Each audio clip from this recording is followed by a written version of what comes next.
새벽 4시 영하 10도의 뉴욕. 김밥 한 줄 때문에 300명이 줄을 섰습니다. 미국 전역이 충격에 빠졌습니다. 뉴욕타임스는 한국 김밥이 미국 패스트푸드 시장을 흔들고 있다고 보도했습니다. 42세 실직자가 딸의 수학여행 김밥 사진 한 장을 보고 시작한 가게. 단 4개월 만에 4개 지점, 월 매출 8만 달러. LA, 뉴욕, 시카고 전역에서 김밥 오픈런 열풍이 불고 있습니다. 도대체 무슨 일이 있었을까요? 지금 공개됩니다. 한국 최고라고 댓글을 남겨주세요. 여러분의 구독과 좋아요는 아주 큰 힘이 됩니다. 새벽 4시 시카고의 12월 추위는 뼈를 애는 듯합니다. 영하 10도. 하지만 제 가게 앞에는 벌써 30명이 넘는 사람들이 줄을 서 있어요. 두꺼운 패딩을 입고 핫팩을 손에 쥐고 커피를 홀짝이면서 말이죠. 저는 가게 안에서 그 모습을 보며 아직도 믿기지 않습니다. 이게 진짜 내 가게 앞 풍경인가? 문을 열자 첫 번째 손님이 환하게 웃으며 말합니다. 오늘은 참치김밥 있죠? 네, 물론입니다. 방금 만들었어요. 손님들이 하나둘 들어오고 주문이 쏟아집니다.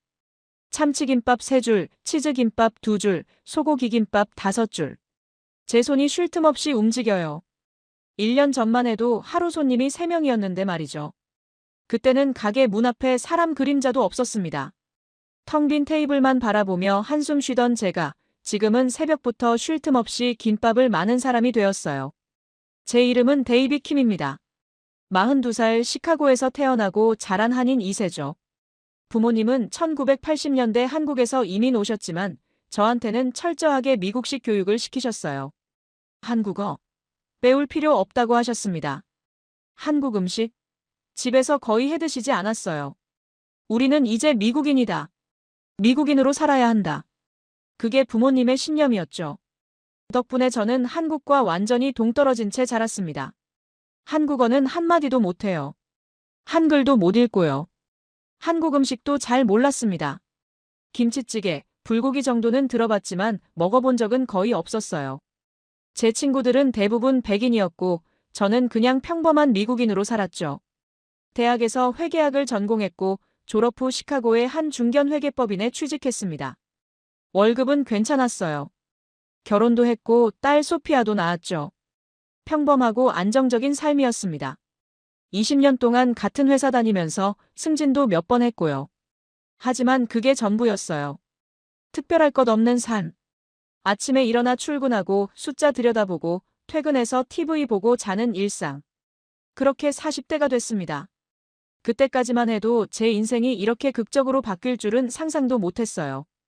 변화는 딸 소피아에게서 시작됐습니다.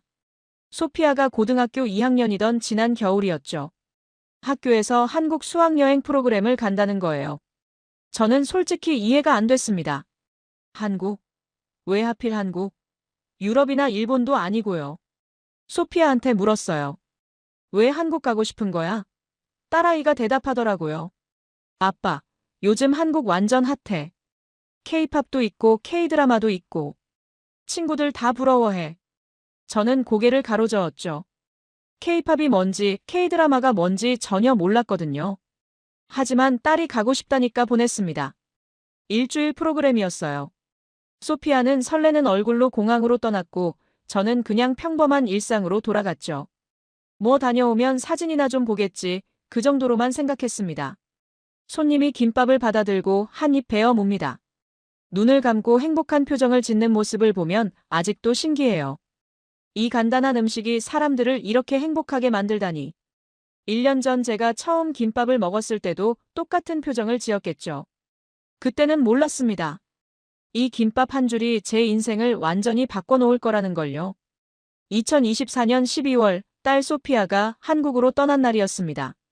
공항까지 데려다 주면서 저는 마음속으로 생각했어요. 일주일이면 금방 지나가겠지. 딸이 없으니 집이 좀 조용하겠네. 그 정도였죠. 소피아는 친구 20명과 함께 인솔교사 2명을 따라 출국장으로 들어갔습니다.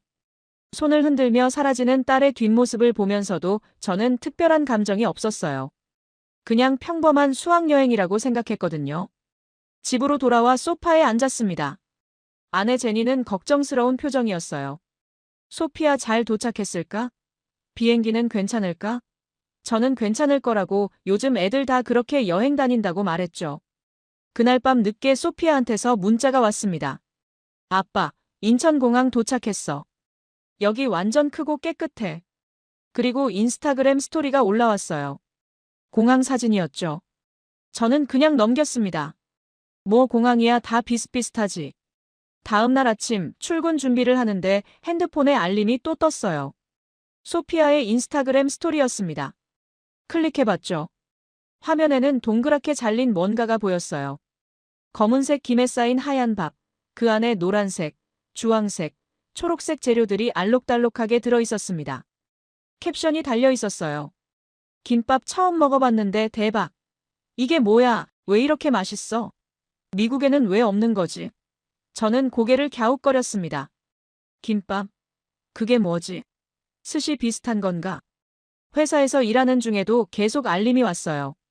소피아가 스토리를 연달아 올리는 거였죠. 경복궁 사진, 명동 거리 사진, 그리고 또 음식 사진. 점심시간에 확인해봤는데 또 김밥이었습니다. 오늘 점심도 김밥. 진짜 중독성 있어. 친구들도 다 미쳤대. 저는 웃음이 나왔어요. 애들이 뭘 그렇게 좋아하나. 그냥 밥 산 거 아닌가. 하지만 궁금하긴 했습니다. 대체 무슨 맛이길래 저렇게 난리지? 셋째 날 저녁이었어요. 퇴근해서 집에 왔는데 아내가 핸드폰을 보여주더라고요. 소피아 인스타그램 스토리였죠. 이번에는 영상이었습니다. 학교 앞 분식집에서 찍은 거였어요. 영상 속에서 소피아가 김밥을 한 입 베어 뭅니다.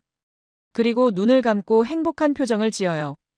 완전 천국 맛이야. 이거 미국 가져가고 싶은데 안 된대. 왜 시카고에는 이런 거 없어? 아내가 말했습니다. 소피아 정말 좋아하나 봐. 매일 김밥 사진만 올리네. 저도 그렇게 생각했어요. 딸아이가 저렇게 좋아하는 음식이라니. 대체 무슨 맛일까? 넷째 날, 다섯째 날도 마찬가지였습니다.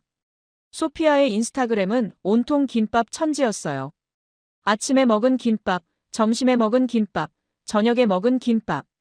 종류도 다양했습니다. 참치김밥, 치즈김밥, 소고기김밥, 김치김밥. 저는 점점 더 궁금해졌어요. 사진으로만 봐도 뭔가 맛있어 보이긴 했거든요. 색깔도 예쁘고 모양도 깔끔했습니다. 하지만 여전히 실감은 안 났죠. 그냥 딸아이가 여행지에서 신기한 음식 먹는 거겠거니 했습니다. 여섯째 날 밤 소피아한테서 영상통화가 왔습니다. 화면 속 소피아는 신이 나 있었어요. 아빠, 오늘 김밥 만드는 법 배웠어. 진짜 쉬워 보이던데. 나중에 집에서 만들어줄게. 저는 웃으며 대답했습니다. 그래, 만들어봐. 근데 그렇게 맛있어? 딸이 고개를 크게 끄덕였어요. 완전 맛있어. 진짜 미국에 왜 이게 없는지 모르겠어. 돌아가면 매일 먹고 싶은데. 일주일이 지나고 소피아가 돌아왔습니다. 공항 도착 게이트에서 나오는 딸을 봤을 때 뭔가 달라 보였어요. 표정이 밝았습니다. 여행이 정말 좋았나 봐요. 차에 타자마자 소피아가 입을 열었습니다. 아빠, 시카고에 김밥집 어디 있어? 나 진짜 또 먹고 싶어. 당장 내일이라도 가고 싶은데. 저는 잠깐 멈칫했죠. 김밥집? 시카고에 그런 게 있나? 집에 와서 검색해봤습니다. 구글에 시카고 김밥집이라고 쳤더니 결과가 하나 나왔어요. 한인타운에 있는 작은 가게였습니다. 리뷰가 몇 개 없었지만 평점은 높았죠. 소피아가 제 어깨 너머로 화면을 봅니다. 여기다. 아빠, 주말에 여기 가자. 제발. 저는 주소를 확인했어요. 차로 1시간 거리였습니다. 꽤 멀었죠. 하지만 딸이 저렇게 간절하게 부탁하는데 거절할 수가 없었어요. 좋아, 토요일에 가자. 그 말에 소피아는 환하게 웃었습니다. 고마워, 아빠. 진짜 후회 안 할 거야. 그때는 몰랐습니다. 그 한인타운 김밥집 방문이 제 인생을 완전히 바꿀 거라는 걸요. 그냥 딸아이 기분 풀어주려고 가는 거라고만 생각했죠. 하지만 운명은 이미 움직이기 시작했습니다. 토요일 아침 10시 소피아와 함께 차를 타고 한인타운으로 향했습니다. 1시간이 넘는 거리였지만 딸은 내내 신이 나 있었어요. 차 안에서 계속 한국 여행 이야기를 했죠. 아빠, 한국 진짜 좋았어. 사람들도 친절하고 음식도 맛있고.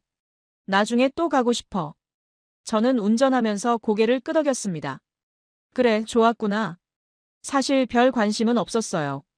그냥 딸이 행복해하니까 기분이 좋았을 뿐이죠. 한인타운에 도착하니 신기한 광경이 펼쳐졌습니다. 한글 간판이 즐비했어요. 마트, 식당, 미용실, 약국까지 전부 한글로 쓰여 있었죠.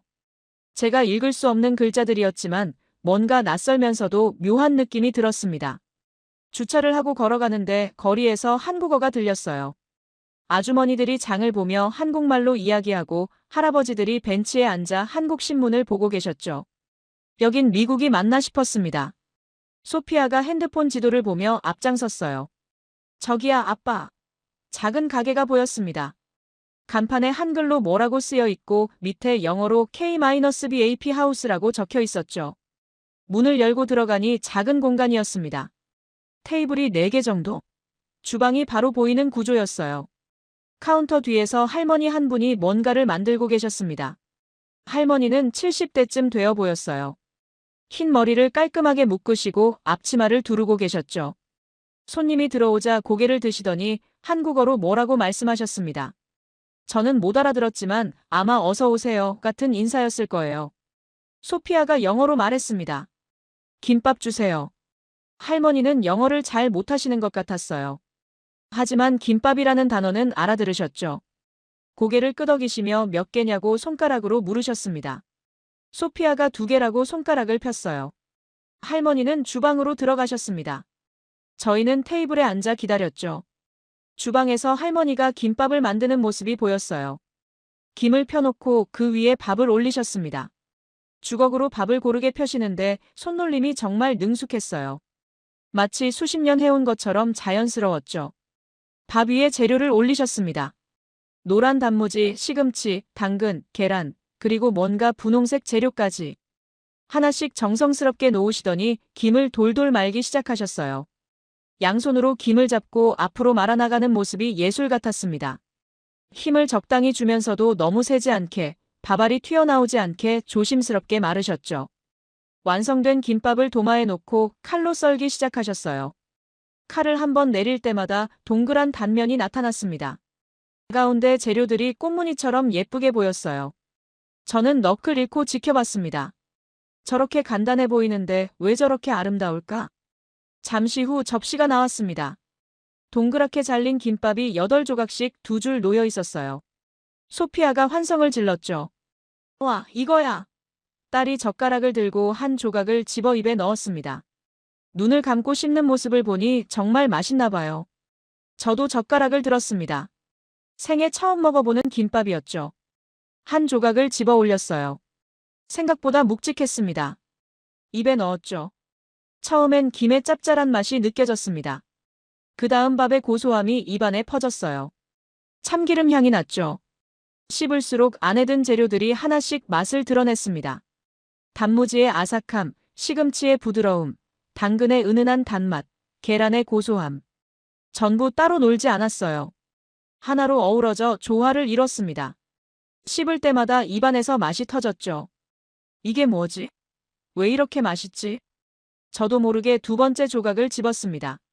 그리고 3번째, 4번째. 멈출 수가 없었어요. 한 줄을 순식간에 다 먹어버렸죠. 소피아가 웃으며 말했습니다. 그치? 완전 맛있지? 내가 뭐라고 했어? 저는 고개를 끄덕였어요. 인정할 수밖에 없었습니다. 정말 맛있었거든요. 할머니가 주방에서 나오셨습니다. 맛있냐고 물으시는 것 같았어요. 저는 엄지를 치켜세웠죠. 할머니는 활짝 웃으셨습니다. 그리고 작은 접시를 하나 더 가져오셨어요. 빨간 김치가 담겨 있었습니다. 소피아가 말했어요. 아빠, 이거랑 같이 먹어봐. 딸이 김치 한 조각과 김밥을 함께 집어주더라고요. 저는 그대로 입에 넣었습니다. 와, 완전히 다른 세계였어요. 김치의 매콤함이 더해지니 맛이 2배가 됐습니다. 김밥의 고소함과 김치의 아삭함이 완벽하게 어울렸죠. 저는 할머니를 쳐다봤습니다. 할머니는 여전히 웃고 계셨어요. 뭔가 말씀하시려다가 영어를 못하셔서 그냥 고개만 끄덕이셨죠. 소피아가 할머니께 한국어로 뭐라고 말했습니다. 맛있어요? 고맙습니다. 정확히는 몰랐지만 할머니가 기뻐하시는 걸 보니 칭찬이었나 봐요. 계산을 하려고 일어섰는데 가격을 보고 놀랐습니다.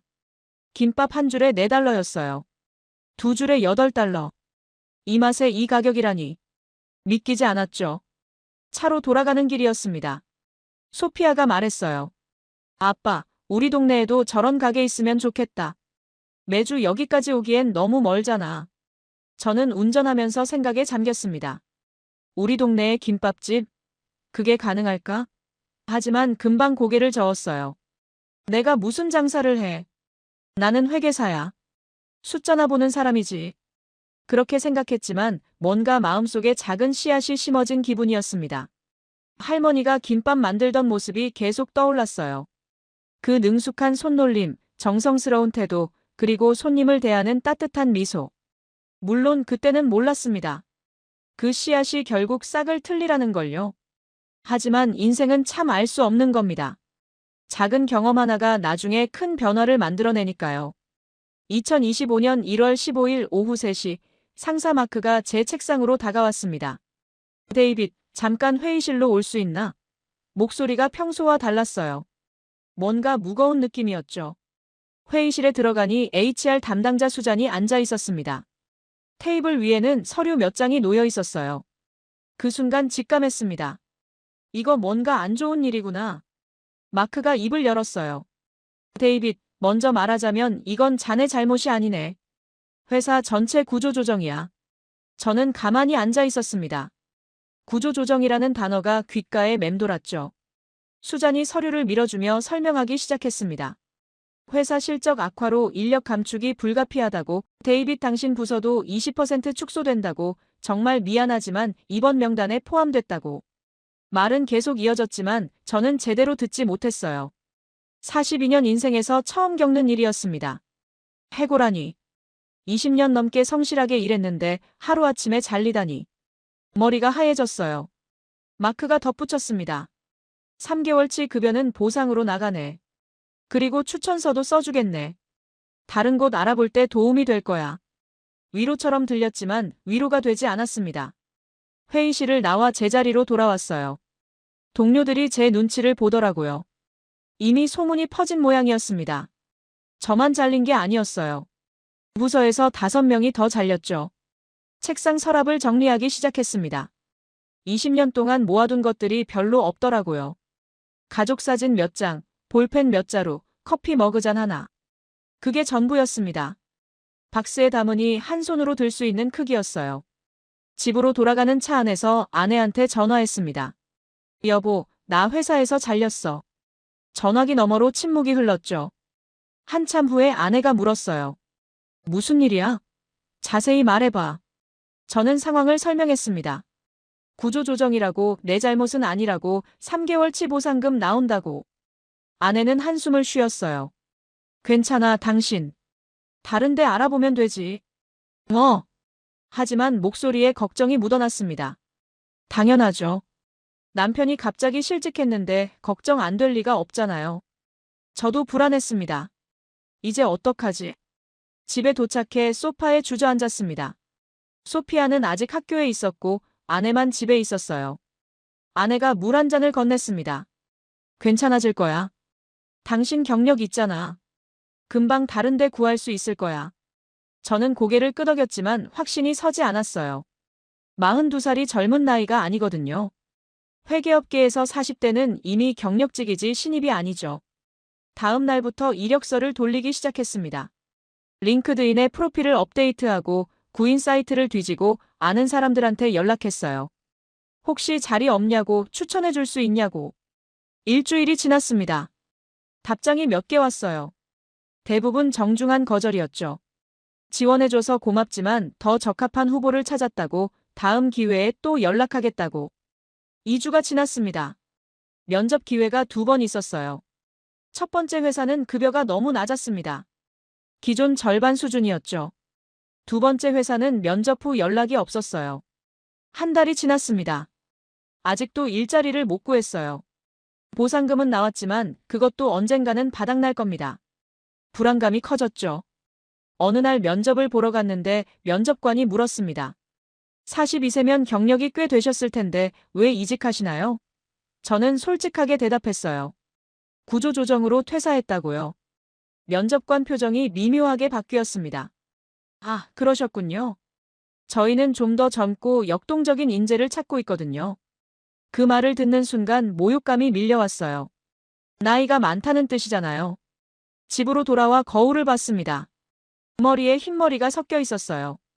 눈가에 주름이 깊어졌고요. 언제 이렇게 늙었지? 42살이 벌써 쓸모없는 나이가 된 건가? 저녁 식탁에서 소피아가 물었습니다.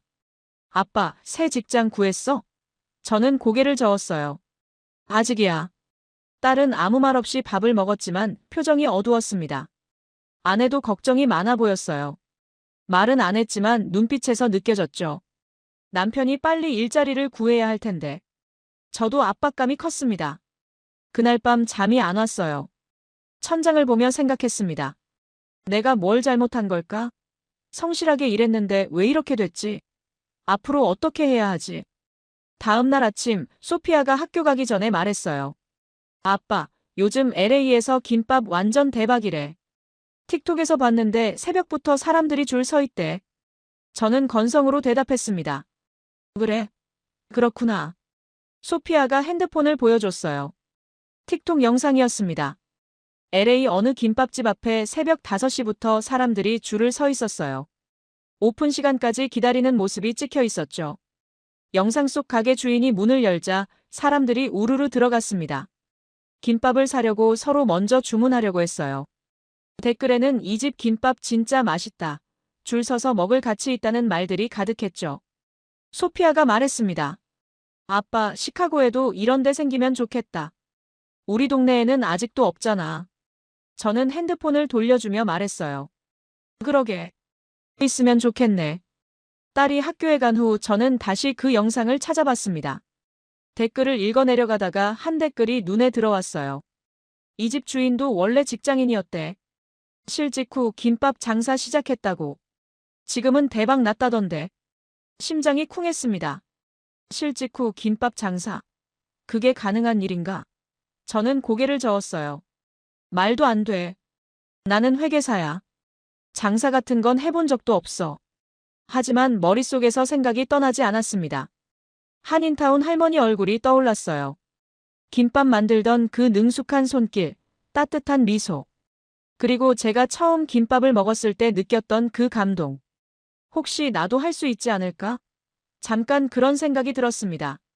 하지만 금방 털어냈어요. 말도 안 돼. 현실을 봐. 지금 당장 재취업이 급한 거야. 2월이 되었습니다. 여전히 일자리는 구하지 못했어요.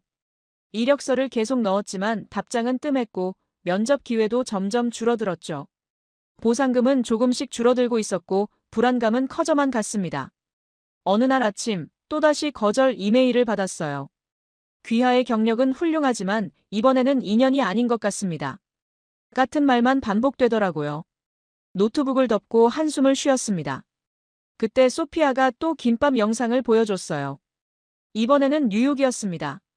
맨해튼 어느 김밥집 앞에 점심시간마다 30분씩 대기한다는 거예요. 저는 영상을 가만히 봤습니다.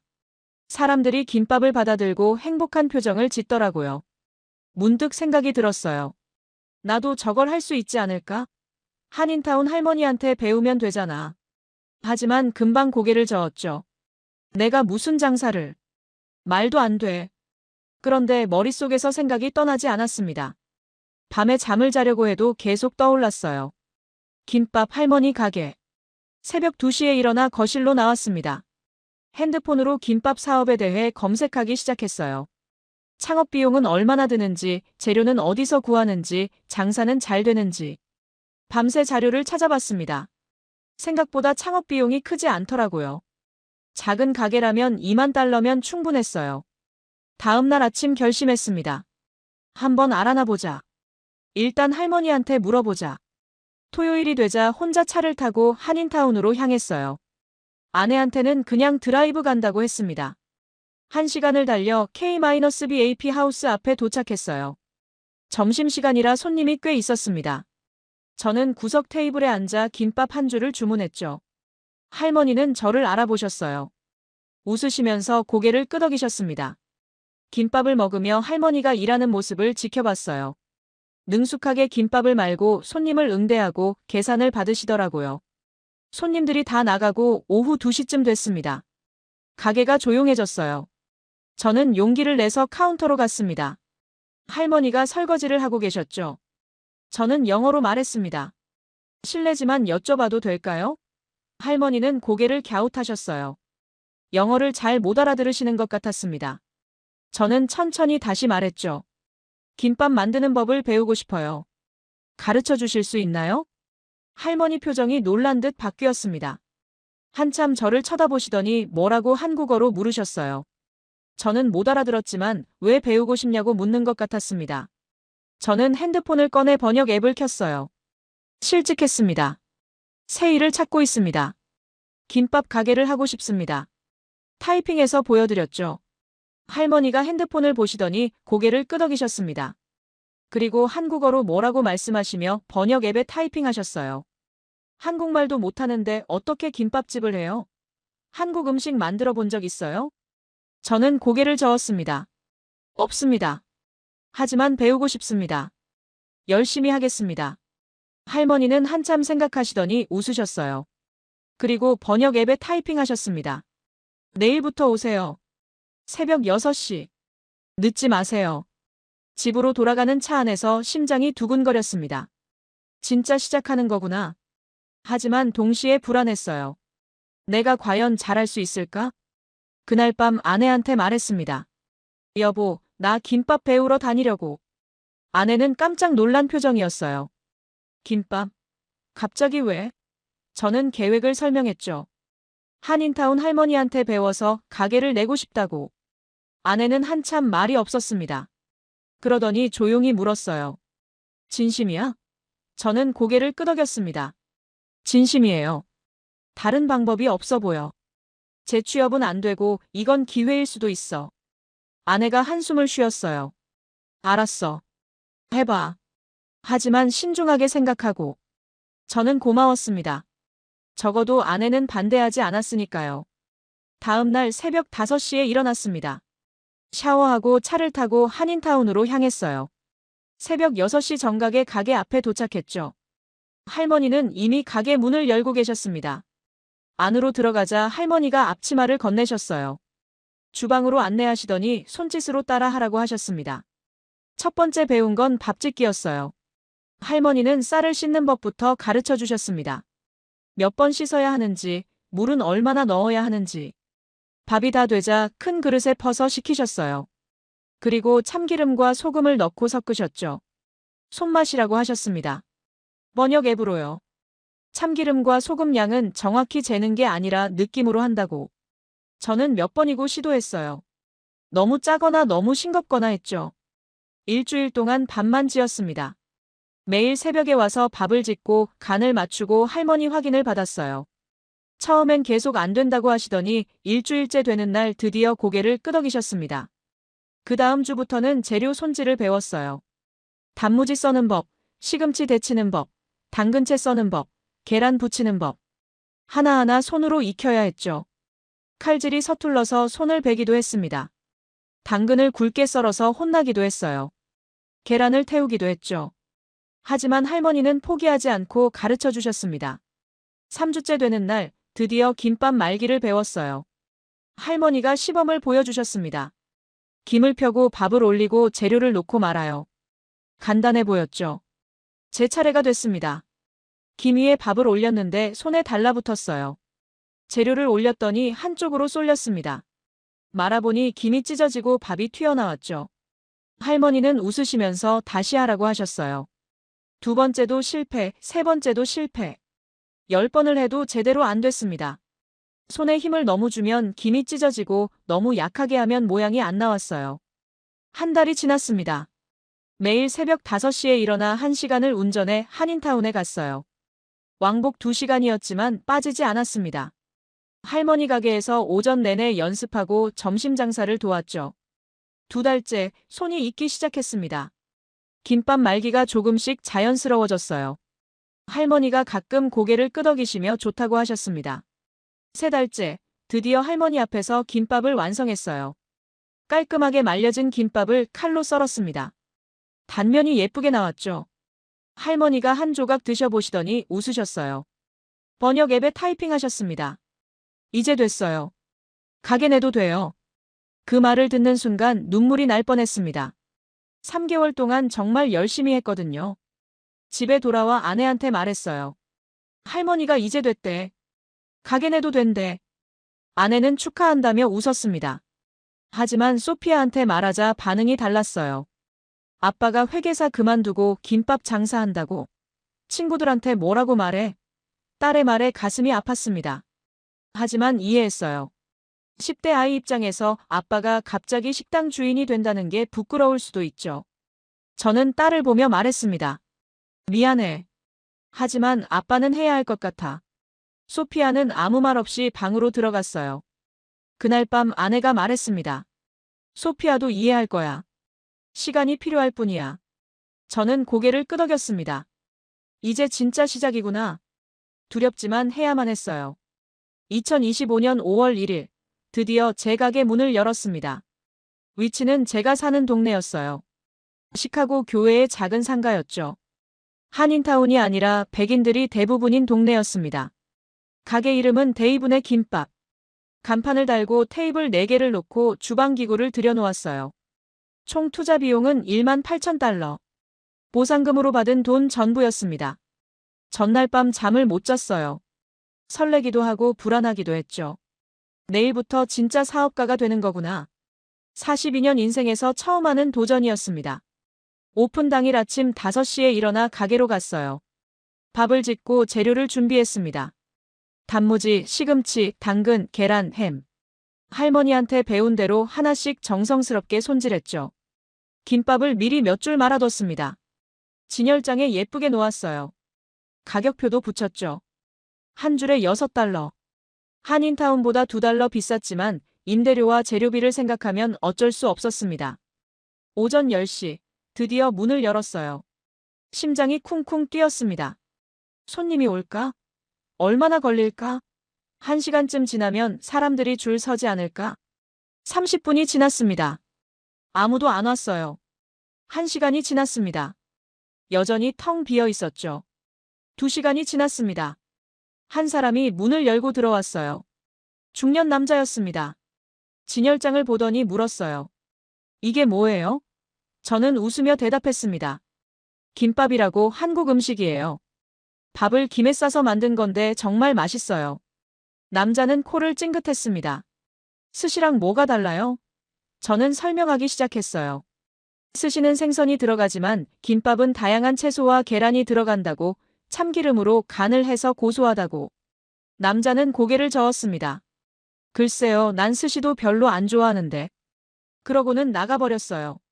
첫 번째 손님을 놓쳤습니다. 점심시간이 됐습니다. 12시부터 1시까지가 가장 바쁠 거라고 생각했어요. 하지만 손님은 2명밖에 안 왔습니다. 한 명은 구경만 하다 나갔고 다른 한 명은 김밥 한 줄을 샀죠. 젊은 여자였어요. 한 입 먹어보더니 표정이 애매했습니다. 괜찮네요. 근데 좀 싱거운 것 같기도 하고. 그게 끝이었어요. 남은 김밥은 다 먹지도 않고 나갔습니다. 오후 3시 가게 문을 닫았어요. 하루 매출 6달러. 김밥 한 줄이었습니다. 재료비도 안 나왔죠. 진열장에 남은 김밥 10줄은 전부 버려야 했어요. 신선식품이라 다음날 팔 수 없거든요. 집으로 돌아가는 차 안에서 한숨만 나왔습니다. 뭐가 잘못된 걸까? 맛은 할머니만큼 괜찮았는데. 왜 안 사 먹는 거지? 다음 날도 마찬가지였어요. 손님 3명. 매출 12달러. 그 다음 날도 비슷했습니다. 일주일이 지나도 상황은 나아지지 않았죠. 2주째, 옆 가게 피자집 사장이 찾아왔습니다. 40대 백인 남자였어요. 인사도 없이 물었죠. 여기서 뭐 파는 거예요? 저는 김밥이라고 한국 음식이라고 대답했습니다. 피자집 사장이 비웃었어요. 한국 음식? 여기서? 이 동네 사람들 그런 거 안 먹어요. 피자랑 버거나 먹지. 당신 장사 얼마나 갈 것 같아요? 1달, 2달. 저는 아무 말도 못했습니다. 피자집 사장이 덧붙였어요. 조언 하나 할게요. 빨리 접는 게 나아요. 손에 더 보기 전에. 그러고는 웃으며 나갔죠. 한 달이 지났습니다. 하루 평균 매출이 $50 정도였어요. 김밥 8줄에서 10줄 정도. 임대료는 한 달에 $2,000, 재료비는 $1,000, 전기세와 잡비가 $500. 매달 $3,000가 나가는데 수입은 $1,500 뿐이었죠. 적자가 쌓이기 시작했습니다. 보상금으로 받았던 돈이 바닥나기 시작했어요. 계산기를 두드려 봤습니다. 이 속도면 3개월 안에 파산이었죠. 아내가 걱정스러운 표정으로 물었어요. 괜찮아? 계속할 수 있겠어? 저는 괜찮다고 조금만 더 버텨보자고 했습니다. 하지만 목소리에 힘이 없었어요. 소피아는 아예 가게 이야기를 꺼내지 않았습니다. 친구들한테 아빠가 김밥집 한다고 말하기 싫은 거였죠. 저도 이해했어요. 망해가는 가게를 자랑할 리 없잖아요. 2달째 상황이 더 나빠졌습니다. 날씨가 더워지면서 손님이 더 줄었어요. 여름엔 밥 음식을 안 찾는다더니 정말 그런가 봐요. 하루 매출이 $30까지 떨어졌습니다. 어느 날 부모님이 가게에 오셨어요. 응원하러 온 게 아니었습니다. 텅 빈 가게를 둘러보시더니 아버지가 한마디 하셨죠. 그것 봐라. 될 리가 없다고 했잖아. 어머니도 한숨을 쉬셨습니다. 데이빗, 이제 그만 정리해라. 더 손해보기 전에. 제 취업을 다시 알아봐. 저는 아무 대답도 못했어요. 할 말이 없었거든요. 부모님이 가신 후 가게 문을 닫고 주저앉았습니다. 바닥에 앉아 진열장을 바라봤어요. 팔리지 않은 김밥들이 쓸쓸하게 놓여 있었습니다. 눈물이 났습니다. 이대로 포기해야 하나? 3개월 동안 할머니한테 배운 게 이게 전부인가? 42살에 시작한 도전이 이렇게 끝나는 건가? 핸드폰이 울렸어요. 할머니였습니다. 한국어로 뭐라고 말씀하시더니 번역 앱으로 타이핑하셨죠. 괜찮아요? 장사 잘 돼요? 저는 거짓말을 했습니다. 네, 괜찮아요. 하지만 할머니는 아셨나 봐요. 처음엔 다 그래요. 포기하지 마세요. 그 말을 보는데 또 눈물이 났습니다. 포기하지 말라고. 하지만 뭘 어떻게 해야 할지 모르겠어요. 그날 밤 집에 와서 아내한테 말했습니다. 여보, 미안해. 내가 잘못 생각한 것 같아. 그냥 정리하는 게 나을 것 같아. 아내는 한참 저를 보더니 말했어요. 당신이 결정해. 하고 싶으면 하고 그만두고 싶으면 그만둬. 나는 당신이 결정한 거 따를게. 그 말이 오히려 더 무거웠습니다. 제가 결정해야 한다는 게 더 힘들었어요. 그날 밤 잠이 안 왔습니다. 천장을 보며 생각했어요. 정말 포기해야 하나? 아니면 조금만 더 버텨볼까? 하지만 돈도 바닥났고 희망도 보이지 않았죠. 다음 날 아침 가게 문을 열었습니다. 습관처럼 밥을 짓고 재료를 준비했어요. 김밥을 말아 진열장에 놓았죠. 또 안 팔릴 거라는 걸 알면서도 했습니다. 점심시간이 지나고 오후 2시쯤 됐어요. 손님이 단 한 명도 안 왔습니다. 완전히 망한 거였죠. 저는 의자에 앉아 멍하니 밖을 봤어요. 이제 정말 끝인가 봐요. 그렇게 생각했습니다. 하지만 운명은 아직 끝나지 않았더라고요. 다음 주에 모든 게 바뀔 줄은 그때는 꿈에도 몰랐습니다. 8월이 되었습니다. 가게를 연 지 3개월째였어요. 통장 잔액은 거의 바닥났고 이번 달 임대료를 내면 정말 끝이었습니다. 폐업을 결심하고 부동산에 전화하려던 참이었죠. 그날 아침 소피아가 학교 가기 전에 제 방으로 들어왔어요. 아빠, 잠깐 얘기할 수 있어? 딸의 진지한 표정에 저는 고개를 끄덕였습니다. 뭔데? 소피아가 침대 옆에 앉았어요. 아빠 가게 어때? 솔직히 말해줘. 저는 한숨을 쉬었습니다. 솔직히 말하면 이번 주 안에 문 닫아야 할 것 같아. 돈이 없어. 딸이 입술을 깨물었습니다. 그러더니 말했어요. 아빠, 내가 도와줄게. 저는 웃었습니다. 고마워. 근데 내가 뭘 도와줄 수 있겠니? 용돈이라도 보탤래? 소피아가 고개를 저었어요. 그게 아니라 틱톡 할 거야. 저는 고개를 갸웃거렸습니다. 틱톡? 그게 뭔 상관인데? 딸이 설명하기 시작했죠. 아빠, 요즘 애들 다 틱톡 봐. 거기서 맛집 찾고 유행 따라가. 내가 아빠 가게 찍어서 올릴게. 친구들도 데려올 거고. 저는 회의적이었어요. 그게 될까? 고작 영상 하나로? 딸이 단호하게 말했습니다. 아빠, 시도라도 해봐야지. 이대로 문 닫을 거야? 그 말에 저는 할 말이 없었어요. 좋아, 해봐. 어차피 잃을 것도 없잖아. 그날 오후 소피아가 친구 5명을 데리고 가게에 왔습니다. 10대 아이들이 깔깔거리며 들어오더니 테이블에 앉았어요. 저는 주문을 받았죠. 뭐 드릴까? 소피아가 대신 대답했습니다. 김밥 6줄 주세요. 다 다른 종류로요. 저는 놀랐어요. 6줄이나? 5명이 먹기엔 많은 양이었거든요. 주방에서 김밥을 만들기 시작했습니다.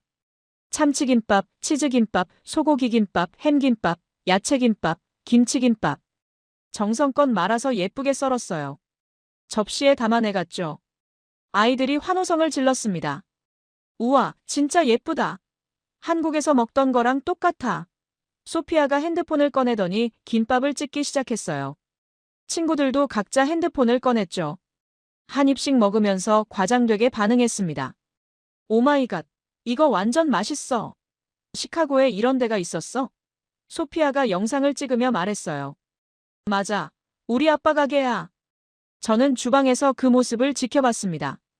아이들이 즐거워하는 게 보기 좋았어요. 고객이 웃는 모습을 본 게 3개월 만이었죠. 1시간 후 아이들이 나갔습니다. 소피아가 카운터로 와서 말했어요. 아빠, 영상 올렸어. 한번 봐봐. 딸이 핸드폰을 보여줬죠. 틱톡 영상이었습니다. 15초짜리 짧은 영상이었어요. 김밥 단면을 클로즈업으로 찍고 친구들이 먹는 장면을 빠르게 편집했더라고요. 캡션에는 이렇게 쓰여 있었습니다. 시카고 숨은 맛집 발견. 진짜 한국맛 김밥. 데이븐의 김밥에서 꼭 먹어봐야 할 메뉴 TOP6. 그리고 해시태그가 주르륵 달려 있었어요. 시카고 맛집, 김밥, 한국 음식, 꿀맛. 저는 웃었습니다. 고마워, 소피아. 근데 이게 효과가 있을까? 딸이 자신있게 대답했어요. 있을 거야. 기다려봐. 그날 저녁, 집에서 저녁을 먹는데 소피아가 소리쳤어요. 아빠, 조회수 봐. 달려가서 핸드폰을 봤습니다. 조회수가 5천이었어요. 몇 시간 만에요. 다음 날 아침, 조회수는 3만으로 뛰었습니다. 댓글도 달리기 시작했어요. 여기 어디예요? 주소 알려주세요. 나도 가보고 싶어요. 저는 믿기지 않았습니다. 이게 진짜야? 가게 문을 열었어요. 평소처럼 손님이 없을 거라고 생각했죠. 그런데 10시 30분쯤 됐을 때 젊은 커플이 들어왔습니다. 틱톡에서 봤어요. 여기 김밥 맛집 맞죠? 저는 깜짝 놀랐어요. 네, 맞아요. 뭐 드릴까요? 커플은 김밥 4줄을 주문했습니다. 먹으면서 또 핸드폰으로 찍더라고요. 인스타그램에 올리는 것 같았어요. 11시쯤 또 손님이 왔습니다. 대학생으로 보이는 여자 둘이었어요. 틱톡 봤어요. 여기 진짜 맛있대요. 점심시간이 되자 더 놀라운 일이 벌어졌습니다. 줄이 생기기 시작한 거예요. 가게 문 밖까지 5명이 서 있었습니다. 3개월 동안 한 번도 본 적 없는 광경이었죠. 저는 정신없이 김밥을 만들기 시작했어요. 주문이 쏟아졌습니다. 참치김밥 3줄, 치즈김밥 2줄, 소고기김밥 4줄. 손님들이 계속 들어왔어요. 테이블이 꽉 찼고 포장 주문도 밀려들었죠. 오후 1시, 재료가 떨어지기 시작했습니다. 단무지가 먼저 바닥났고 참치도 다 썼어요. 저는 황급히 손님들한테 사과했습니다. 죄송합니다. 오늘 재료가 다 떨어졌어요. 손님들이 실망한 표정을 지었어요. 내일은 있어요? 네, 내일 오시면 됩니다. 미리 연락 주시면 준비해 둘게요. 전화번호를 알려드렸죠. 오후 2시 조기 마감했습니다. 처음으로 재료가 다 떨어져서 문을 닫은 거예요. 계산을 해봤습니다. 하루 매출 450달러. 김밥 75줄을 팔았어요. 믿기지 않았습니다. 어제까지만 해도 하루 30달러였는데 하루 만에 15배가 뛴 거예요. 저는 소피아한테 전화했습니다. 소피아, 오늘 대박 났어. 딸도 흥분한 목소리였어요. 아빠, 조회수 지금 10만 넘었어. 댓글도 엄청 많아. 다들 가겠다고 난리야. 저는 웃음이 나왔습니다. 진짜로? 다음 날은 더 미쳤어요. 문 열기 전부터 10명이 기다리고 있었습니다. 오전 10시 오픈과 동시에 손님이 밀려들었죠. 점심시간엔 줄이 가게 밖까지 이어졌어요. 재료를 전날보다 2배로 준비했는데도 오후 2시에 다 떨어졌습니다. 매출 800달러. 김밥 130줄. 손이 아플 정도로 말았어요. 일주일이 지났습니다. 매일같이 이런 상황이 반복됐어요. 조회수는 50만을 넘어섰고 소피아 틱톡 팔로워도 5,000명이 늘었습니다. 아이들 사이에서 입소문이 났죠. 다른 손님들도 SNS에 올리기 시작했어요. 인스타그램, 페이스북, 트위터까지. 데이분의 김밥이 시카고 맛집으로 퍼져나갔습니다. 피자집 사장이 또 찾아왔어요. 이번엔 표정이 달랐습니다. 대단하네요. 어떻게 한 거예요? 저는 웃으며 대답했죠. 딸이 도와줬어요. 2주째 시카고 로컬 뉴스에서 취재 요청이 왔습니다. 틱톡으로 대박난 김밥집이라며 인터뷰하고 싶다고. 저는 승낙했어요. 기자가 와서 가게를 찍고 저를 인터뷰했습니다. 어떻게 시작하게 됐냐고, 김밥이 뭐냐고, 왜 인기가 많다고 생각하냐고. 저는 솔직하게 대답했어요. 실직 후 새로운 도전을 했다고, 딸이 SNS로 도와줬다고, 정말 감사하다고. 그날 저녁 뉴스에 나갔습니다. 2분짜리 짧은 리포트였지만 효과는 엄청났어요. 다음 날 가게 앞에 30명이 줄 섰습니다. 뉴스 봤다는 사람들이었어요. 40대, 50대 어른들도 오기 시작했죠. 틱톡은 안 봐도 뉴스는 본다며 왔습니다. 그날 밤 아내가 말했어요. 당신 정말 대단해. 포기하지 않아서 다행이야. 저는 고개를 저었습니다. 내가 아니라 소피아야. 소피아가 없었으면 진짜 망했어. 소피아가 옆에서 웃었어요. 아빠가 맛있게 만들었으니까 성공한 거지. 난 그냥 알린 것뿐이야. 세 가족이 함께 웃었습니다. 오랜만에 행복한 저녁이었어요. 2025년 12월, 지금 이 순간으로 돌아왔습니다. 새벽 4시, 가게 앞에 줄 선 30명의 손님들. 저는 문을 열고 환하게 웃으며 인사합니다. 어서 오세요. 8월부터 지금까지 4개월이 흘렀어요. 그 사이 제 인생은 완전히 바뀌었습니다. 첫 번째 가게가 자리 잡자 9월에 두 번째 지점을 냈어요. 시카고 다운타운이었죠. 직장인들이 많은 곳이라 점심 장사가 잘 됐습니다. 10월엔 세 번째 지점, 11월엔 네 번째 지점을 열었어요. 모두 소피아가 틱톡으로 미리 홍보했습니다. 오픈 전부터 사람들이 기다릴 정도였죠. 4개 지점 모두 새벽부터 줄이 섭니다. 직원도 고용했어요. 각 지점마다 2명씩, 총 8명입니다. 대부분 한인 2세 젊은이들이에요. 저처럼 한국어는 못하지만 김밥 만들기를 배우고 싶어하는 아이들이죠. 제가 직접 가르칩니다. 할머니한테 배운 그대로요. 밥 짓기부터 재료 손질, 김밥 말기까지. 한 명 한 명 정성껏 가르쳐요. 할머니가 저한테 그랬던 것처럼요. 할머니는 지금 제 고문입니다. 일주일에 한 번 한인타운에서 시카고로 오셔서 각 지점을 돌아다니며 맛을 체크하세요. 손맛이 달라졌다. 재료가 신선하지 않다. 김밥이 너무 두껍다. 엄격하게 지적하시죠. 처음엔 직원들이 무서워했어요. 영어도 잘 못하시는 한국 할머니가 뭐라고 하시는지 알아듣지도 못하면서 긴장했죠. 하지만 지금은 모두 할머니를 존경합니다. 할머니가 인정하면 진짜 맛있는 거라는 걸 알거든요. 지난달 매출을 정리해봤습니다. 4개 지점 합쳐서 8만 달러였어요. 한국 돈으로 약 1억 원이죠. 임대료, 재료비, 인건비 다 빼고 순수익이 4만 달러 정도 남습니다. 회계사 시절엔 연봉이 7만 달러였어요. 지금은 한 달에 그만큼을 멉니다. 믿기지 않아요. 1년 전만 해도 실직자였는데 지금은 사업가가 됐죠. 부모님도 이제 인정하십니다. 한 달 전에 첫 번째 지점에 오셨어요. 줄 선 손님들을 보시더니 놀라셨죠. 가게 안에 들어오셔서 제가 김밥 만드는 모습을 보셨어요. 아버지가 말씀하셨습니다.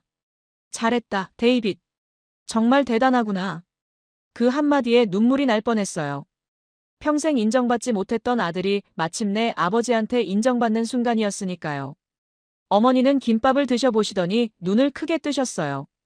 정말 맛있네. 이게 내가 만든 거야? 저는 고개를 끄덕였습니다. 네, 엄마. 할머니한테 배웠어요. 소피아는 이제 제 공식 SNS 마케팅 담당입니다.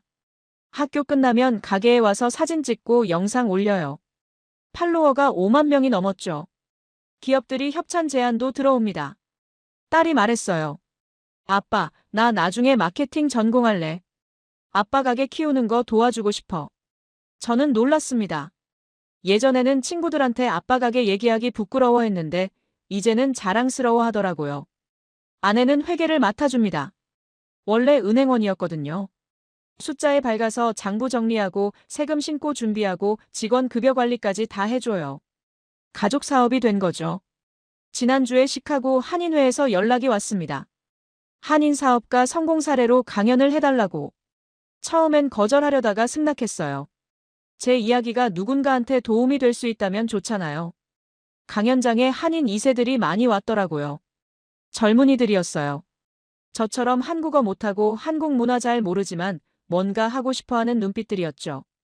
저는 솔직하게 말했습니다. 저는 42살에 실직했어요. 제 취업도 안 됐고 막막했죠. 그때 딸아이 수학여행 인스타그램을 보고 김밥을 알게 됐어요. 처음엔 말도 안 된다고 생각했지만 시도해봤습니다. 3개월 동안 망할 뻔했어요. 하루 매출 $30로 버티기 힘들었죠. 하지만 포기하지 않았습니다. 그리고 딸이 도와줬어요. 틱톡 영상 하나로 모든 게 바뀌었습니다. 청중들이 박수를 쳤어요. 질문도 많이 나왔습니다. 어떻게 그렇게 포기하지 않을 수 있었냐고. 저는 대답했죠. 솔직히 포기하려고 했어요. 하지만 가족이 있었고 할머니가 응원해 주셨고 무엇보다 김밥이 정말 맛있었거든요. 강연이 끝나고 한 젊은이가 다가왔습니다. 저도 요식업하고 싶은데 용기가 안 났어요. 근데 오늘 강연 듣고 해볼 수 있을 것 같아요. 저는 그 젊은이 어깨를 두드렸습니다. 할 수 있어요. 시도해보세요. 지금 이 새벽 4시 줄이 제게는 기적 같습니다. 1년 전만 해도 상상도 못한 일이에요. 42살에 실직하고 김밥 하나로 새로운 인생을 시작하고 4개 지점을 운영하는 사업가가 되다니. 손님들이 김밥을 받아들고 행복해합니다. 한 입 베어 물고 눈을 감고 미소 짓는 모습을 볼 때마다 보람을 느껴요. 제가 만든 음식이 누군가를 행복하게 만든다는 게 신기하고 감사합니다. 어제 한인타운 할머니가 전화하셨어요. 데이빗, 잘하고 있어요. 자랑스러워요. 그 말을 듣는데 가슴이 뭉클했습니다. 할머니 없었으면 불가능했을 일이에요. 내년에는 5번째, 6번째 지점을 열 계획입니다. 소피아가 벌써 틱톡 홍보 전략을 짜고 있어요. 어쩌면 시카고를 넘어 다른 도시로도 확장할 수 있을 것 같아요. 누가 물어봅니다. 후회하지 않냐고. 회계사 그만두고 김밥집 한 거요. 저는 웃으며 대답해요. 전혀요. 이게 제 인생 최고의 선택이었어요. 딸아이 수학여행 인스타그램이 제 인생을 바꿨습니다. 김밥 한 줄이 42세 실업자를 사업가로 만들었죠. 포기하지 않는 것, 가족의 응원, 그리고 작은 용기. 그게 전부였어요. 새벽 4시, 추운 겨울 아침이지만 제 가슴은 뜨겁습니다. 오늘도 김밥을 맛있게 만들어야죠. 줄 서서 기다려준 손님들을 위해서요. 저는 웃으며 다음 손님을 맞이합니다. 어서 오세요. 데이분의 김밥에 오신 걸 환영합니다.